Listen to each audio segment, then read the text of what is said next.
Hi, this is Matt Vaughn with Angularlicious, and today we're going to reintroduce the Angular Workspace. And the reason for this is that recently I've been to a few meetups and some conferences, and there are a lot of developers out there who are working with Angular who are not using the new Angular Workspace that came out in May of 2018. So it's coming out upon 1 year that it's been released as a feature part of our development environment, and many individuals don't know what it does and what its capabilities are and such. So today we're going to talk a little bit about how it can benefit you as a developer and a team to make your workflow more efficient and to share and reuse code. And it also helps us to manage multiple Angular applications in a single environment. So we're going to start today with the CLI. We're going to kick off the ng new acme workspace command. And basically, the ng new command, since version 6, is actually creating a workspace. And I think since there were no breaking changes in the CLI command, I think this has caused some of the confusion out there in the Angular community. So basically, before Angular 6, when you did ng new, you're creating a project in a single folder. And now, since version 6, we're actually creating a workspace with a default application. So when we kick off this command, notice that we're actually adding component files, tsconfig files, environment, index.html in a source folder. Now these files are the default web application that we're familiar with when we use the previous ng new command with the CLI.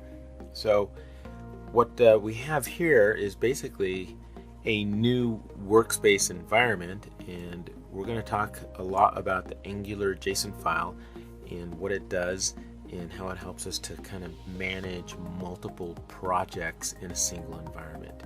So really what we're talking about is a monorepo, and the new Angular Workspace is a monorepo, meaning that we have one repository for many projects. So we can add as many projects as we need to the single workspace.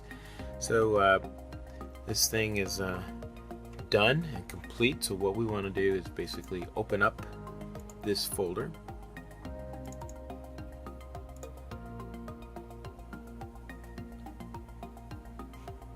And now we have our development environment. And it looks pretty similar to what we worked with before, so there's not a lot of visible changes in the Angular Workspace here, but one of the things that we can see is the Angular JSON file contains a projects node, and in there is where we configure all of the projects that we add to the workspace.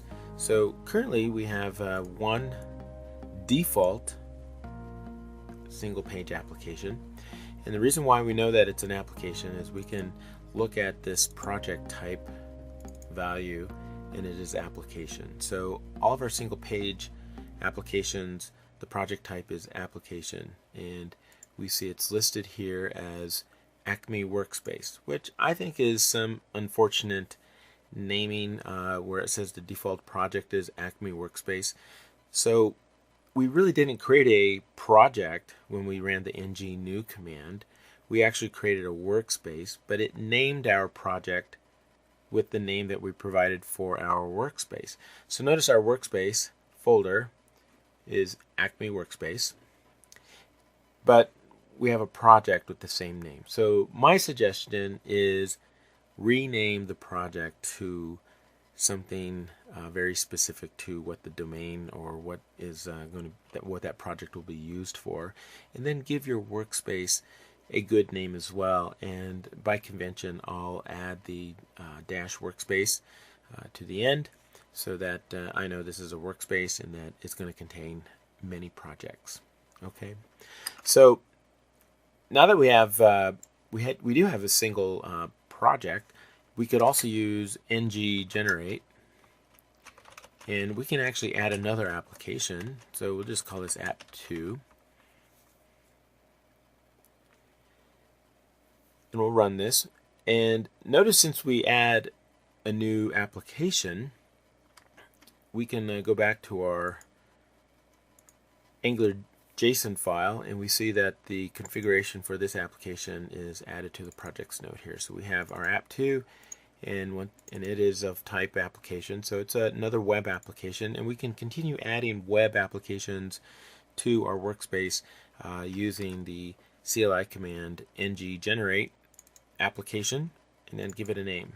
And there's some other options.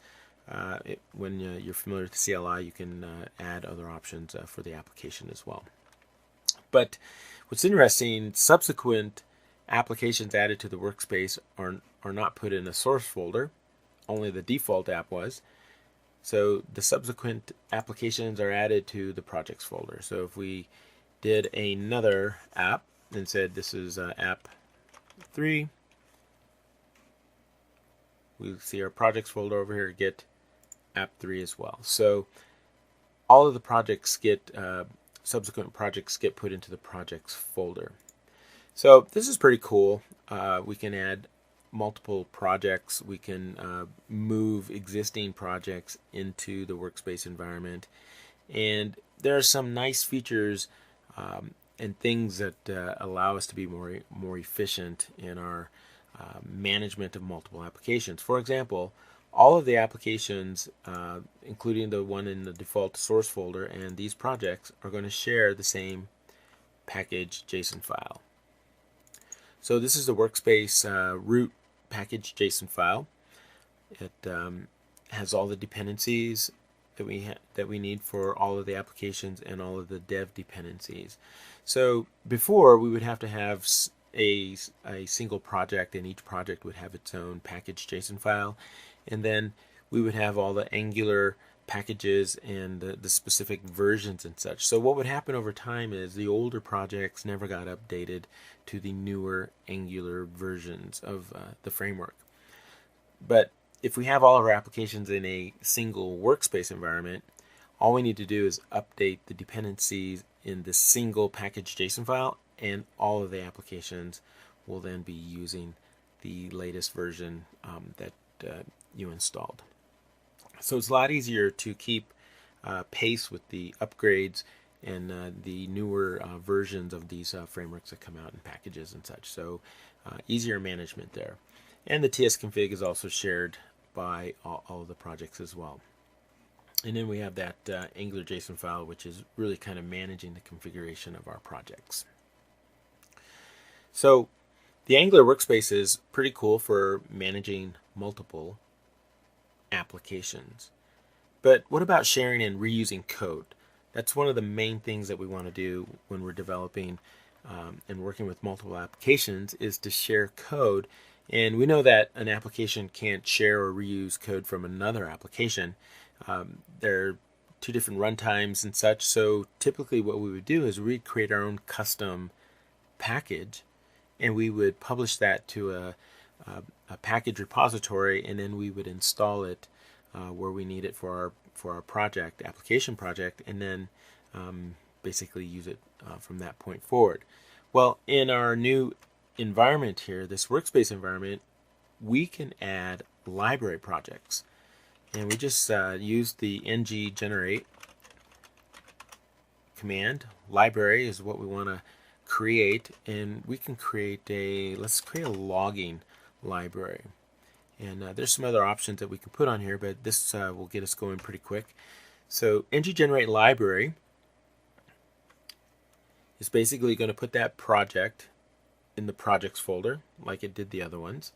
And so if we go there, we see our logging project there as well. And if we go back to our Angular JSON file, we'll also see our logging project listed here.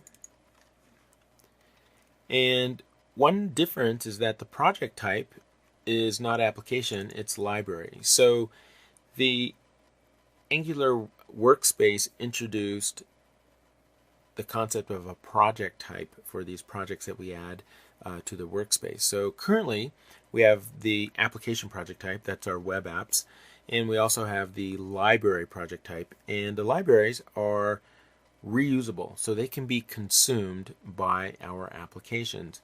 So all we need to do is just reference the libraries just as if they were npm packages, and we can use them in the Acme Workspace app, the app 2, and app 3. So that's pretty cool because we can reuse whatever we implement in the login library can be now shared and reused with our applications.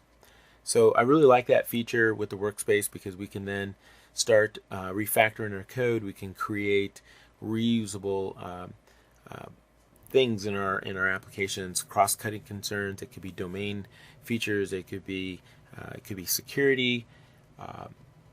It could be a framework. It could be anything that we want to develop that we want to share and reuse with other applications. And one nice thing about the library type is that it's not limited to be consumed by only applications.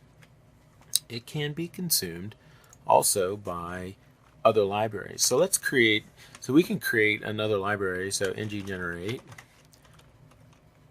library, and let's say we have a security library.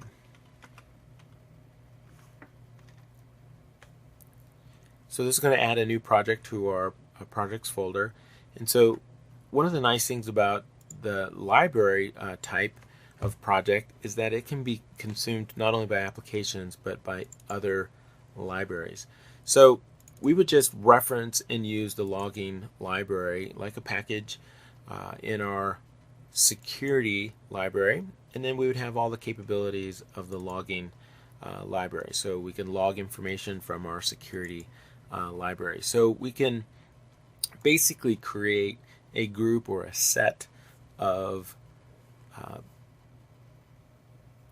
libraries that can be shared and reused within your application. And I think this is really important in terms of organizing our code and making things reusable, and just using really good patterns and practices in software development. So here we go. We got the Angular Workspace. We have some great capabilities by managing multiple applications.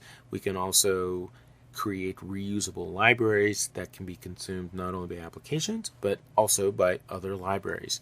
So take advantage of these, and if you're not using Angular 6 or currently Angular 7 and soon to come Angular 8, etc., my suggestion is to think about creating a plan for you or your team to keep pace with the release cadence from the Angular team. So about every 6 months, we're going to get a new release of the Angular framework. So you don't have to move to the newest version right away, but if we have a plan or a course of action that we can take to keep pace, we're not going to miss out on great features like the Angular Workspace that can really be a game changer in terms of managing our code and creating reusable libraries that can be shared.